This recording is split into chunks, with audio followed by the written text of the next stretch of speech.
Hey, welcome to the HeartStrong Marketing Show. Y'all, I was off for like 18 days. I was traveling. I had so much fun. I went to my girlfriend's in Idaho for a week. I rode horses, went to a Kentucky Derby party, just had some good girl time. And then after that, met another friend and we went on what's called the Red Rock Ride. And it was glorious. It was 6 canyons in 6 days. All my horse or mule, and my horse named Gus. I love him. If you have seen any of my content, you'll see my posts. You'll see that I posted about him. And last time I rode in that ride, 2 years ago, I got to ride Gus. And so when I came back, I said, can I ride Gus again? And they let me. And they're such good people. So I am refreshed. I am renewed. And I come Sunday to church, and we go to a cowboy church. Not that that has anything to do with anything, but just giving you that context. And the message was based on James 2, 1 through 13. Now, normally I read these, but that's a long verse. So I'm just going to say this. I'm going to summarize it, kind of give you an overview. It talks about how we are not to show favoritism. And I encourage you to read it, because I want to get the full context. But my version and my summary is it talked about having a person with influence, wealth, and that there's being treated better than someone that has less, that maybe they're not as wealthy, maybe they don't dress as well, maybe they're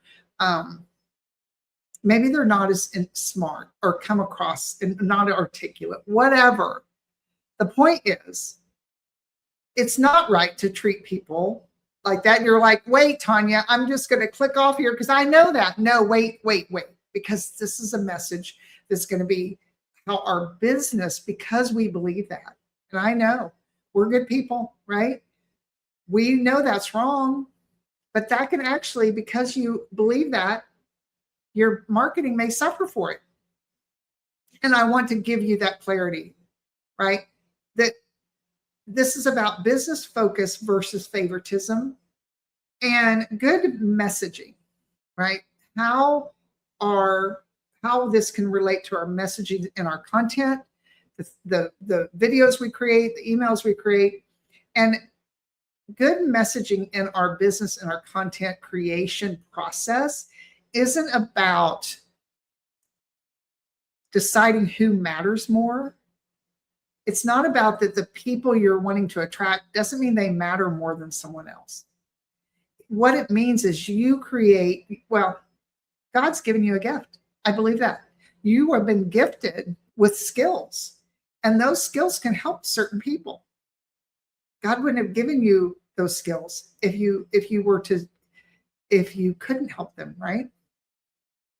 But it's about creating a message that communicates the problem you solve clearly enough that the right people can relate. They can recognize themselves in that moment. One of the things I teach is a bold post method, and it digs into getting in the moment someone's in. And that's very, very different than favoritism. You probably had to try to narrow down your niche or create your avatar, and it felt awkward because maybe your skill and your gift could literally help everyone. Maybe the business that you work with, maybe you're in network marketing, or maybe you're a coach and you can help everyone. The problem is, by trying to speak to everyone, trying to help everyone, number one, you'll burn out. And number two, so well, let me give you number two. The funnel we create, you've probably seen them, is the top of funnel. It's what content on social media a lot of times is speaking to the top of funnel. So it's going to be a little more broad, but it still needs to be concise. We want to help everyone. So keep your heart open. Don't treat people with equal value. Just because they're not in your business doesn't mean they're not valuable. But we still want to build a business with a clear focus and clear messaging. And that's what we do inside the studio, where I help you create content that is going to speak to not just top of funnel, but also as they come into your ecosystem, you offer things, something free, you offer something low ticket, and they finally come down to where they sift and sort themselves. So you're not creating content that starts down here. And if you do, and this a lot of times is the problem, is because we're creating content at the bottom of the funnel for people down here. And all these people go, I don't get it, right? They're not ready. So all these people just ignore you.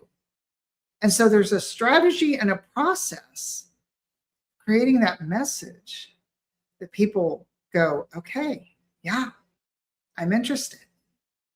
Maybe they stay in your world a little while. Maybe they opt into a free gift you have. Maybe they buy a low ticket item, right? And they get a solution. And that's a whole strategy. Right now, we're just talking about exclusion versus not exclusion, right? And so what happens is a lot of times, because we adopt that, we believe that with our hearts that we should not treat people differently. We should love everyone. And yes, we should. But that doesn't mean you can't charge for your service, because that feels like we're excluding people. And even in the Bible, I believe, and y'all can find that there's several verses that talk about, but one that comes to mind, Paul wrote, and I don't know which verse or book it's in, but it's, the worker receives his wages or deserves his wages. So yes, you should get paid, and you're not excluding people. They're sorting themselves, right? You're speaking to the masses at the top of funnel with a refined message that only brings in the people that you can help. And as they come in down through your ecosystem, you offer the bigger offer. And so I hope this makes sense. My mission in this show is to help you with bringing Jesus into the center of your business with marketing and create marketing that is honest and bold and full of heart. And to me, that's what HeartStrong is about. And so if you want more of that, if you want to come into the world of the studio and see how you can create that, just let me know. Just let me know. All right. So I want to finish this up a little bit with thinking. I want you to think about Jesus and how he spoke a different message to the different people he was speaking to. You think about how he spoke to the fishermen, his disciples, the farmers, the parables that he shared were very specific for the people he was speaking to. But the Pharisees, he had a different message, didn't he? And so some messages are designed to attract the right people and some will repel. And they can't be repelled. If you think about Jesus and in that moment, the Pharisees couldn't be repelled if they accepted Jesus, if they believed the words he was saying. And so he repelled the people that were not open. And if you think about the people he invited in the Bible, he invited to come with him and they said no. He didn't chase them. He wasn't excluding them. They're included, right? So in your marketing, in your message, just remember, if you are creating like been told to narrow your niche down a little bit, or you're refining your message, the goal there is not to exclude the people that need you. It's to exclude the people that are not open and not willing and not ready. Because if they don't see themselves in your marketing, they won't come anyway. So what the beautiful thing is they sift and sort themselves. And so I hope that lands. I hope that was helpful. Let me know what you think about that. Have you found yourself feeling a little uncomfortable because you have to narrow down your scope. Or maybe you haven't. Maybe you're creating content that's not getting any kind of results at all. And it's frustrating. And I'm going to say we tend to, at this day and age, we want to blame the noise on social media. But that's not really what's stopping a lot of your audience from responding to you. Sometimes, for some of you, it could be your message.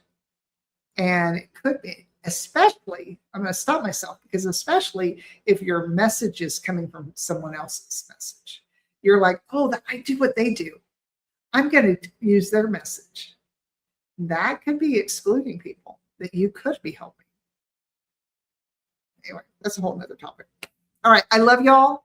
I want to end this and close this with a prayer. So if you would bow your heart with me. Whew, Father, I felt that. I felt that message. I know, Lord, please, we ask that you, first, we come to you in gratitude and thanksgiving. And we're so, so proud that we have been given the gifts we have. There's women out there and men that are so talented. So talented. And all they need is the right messaging. It could be something as simple as that to get the impact and make the impact, to spread the message that they have been, you've created in them. We ask that you watch over the people listening today and the entrepreneurs out there that really need your guidance. And to remember, God, that when we follow you and we let you guide us, it's always the best way. It's always better. And so we ask that you watch over us and lead us in Jesus' precious name. Amen. Okay. That is the end. I will see y'all next week. I love y'all. And again, if you need help in this area, let me know.